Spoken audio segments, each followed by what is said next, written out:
STV news, आवाज़ बुलंदियों तक। जो है कि क्या चीज़ें आ रही हैं। देखिए, इंडिया गठबंधन के नेता, समाजवादी पार्टी के नेता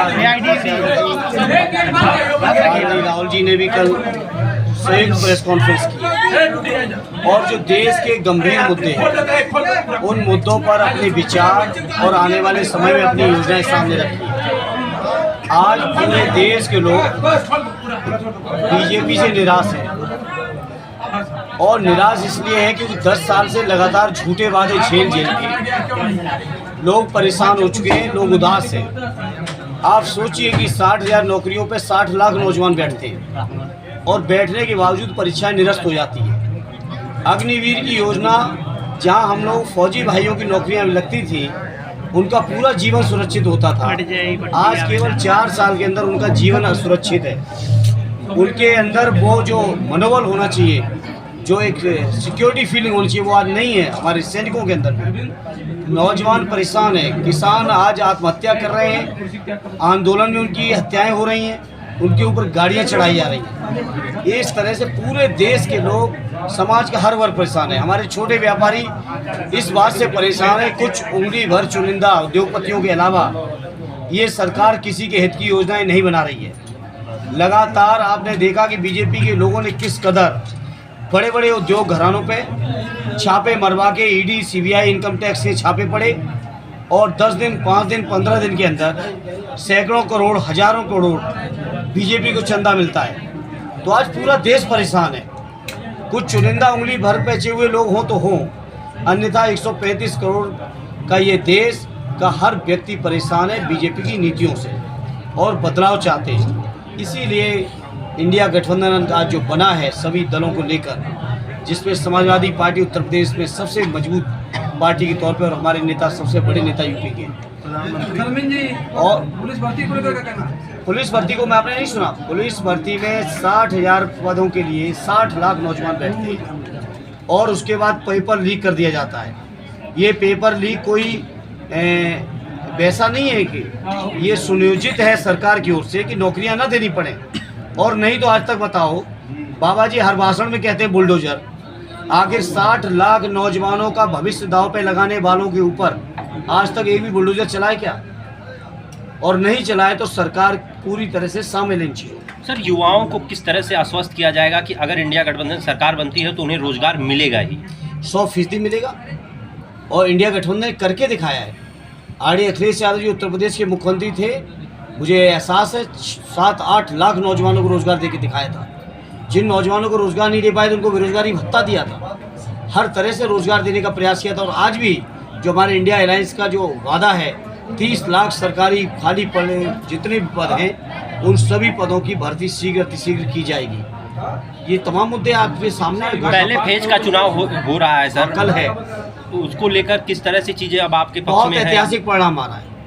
जिन सीटों पे हम लोग कभी अच्छा नहीं भी कर पाते थे, आज वो सीटें जीत के आ रहे हैं। तो क्या कांग्रेस गठबंधन का और जो इंडिया अलायंस हुआ है उसका लाभ मिल रहा है? आज स्वाभाविक है, लाभ मिल रहा है। और कल पहले चरण के मतदान के बाद जब आप उस इलाके के लोगों से बात करोगे तो मुझे यकीन ये है कि पहले चरण से अपना आजमगढ़ आते आते तो छठा चरण होगा, ये आजमगढ़ आते आते तो आंधी बन चुका होगा। बात आजमगढ़ की सर की जाए, प्रधानमंत्री जी टीवी चैनल पे बोल के गए हैं कि ये इलेक्टोरल बॉन्ड को लेकर के पारदर्शिता है पब्लिक में, हमने इसलिए चंदा लिया और ये सारी प्रक्रिया को लेकर के आया, और एक तरफ सुप्रीम कोर्ट ने बैन भी लगाया था। तो ये इसको किस तरीके से देखिए, अगर पारदर्शिता की इतनी नियत होती आवश्यकता नहीं पड़ती।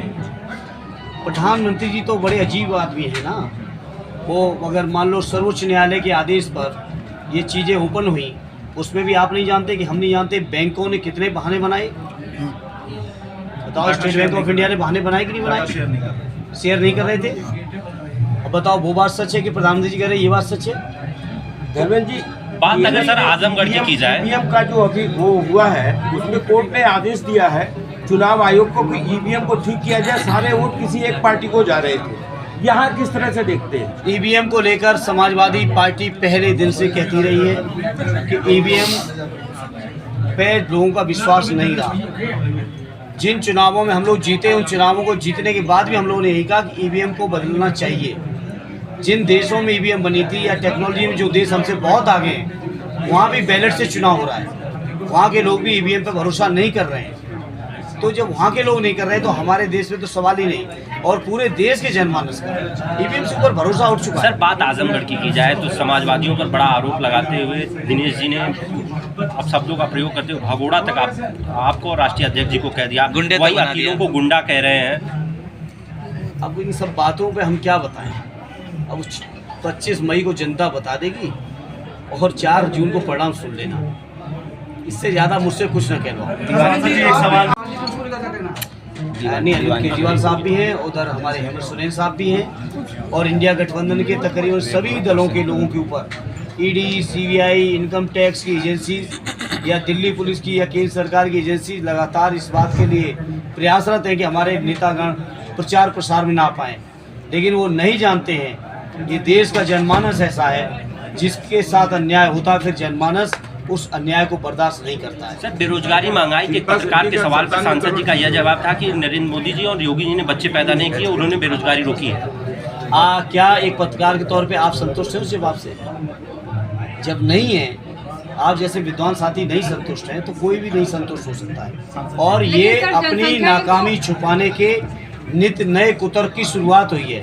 अभी आप देखिएगा वोट पढ़ते पढ़ते या परिणाम आते आते क्या क्या तर्क निकलेंगे। सांसद जी एक बात लेकिन सर जनसंख्या तो बड़ा चीज होती है ना। गोरखपुर के सांसद रवि किशन की पहली पत्नी ने आवाज उठाई है मुख्यमंत्री से मिलने के लिए, उसकी और उसकी बेटी के ऊपर FIR दर्ज कर दी जाती है और वो अपने हक और अधिकार के लिए लड़ रही है। तो ये कैसे देखते हैं आप? अभी अपर्णा ठाकुर ने खुद ट्वीट करके अपने एविडेंस दिए हैं कि रवि किशन से मेरी शादी हुई थी।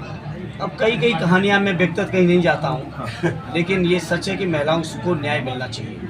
और ये बीजेपी के लोग जो भाषण और बयानों में बहुत सुचिता की बात करते हैं, बहुत चरित्र निर्माण की बात करते हैं, इन पार्टी की लीडरशिप को विचार करना चाहिए कैसे कैसे लोग उनके दल में हैं। तो मुख्यमंत्री से मिलने के नाम पे उसके खिलाफ FIR दर्ज कर दी गई उसकी। इसका जवाब तो सरकार या मुख्यमंत्री दे सकते हैं। कैसे? ठीक सर, थैंक यू सर।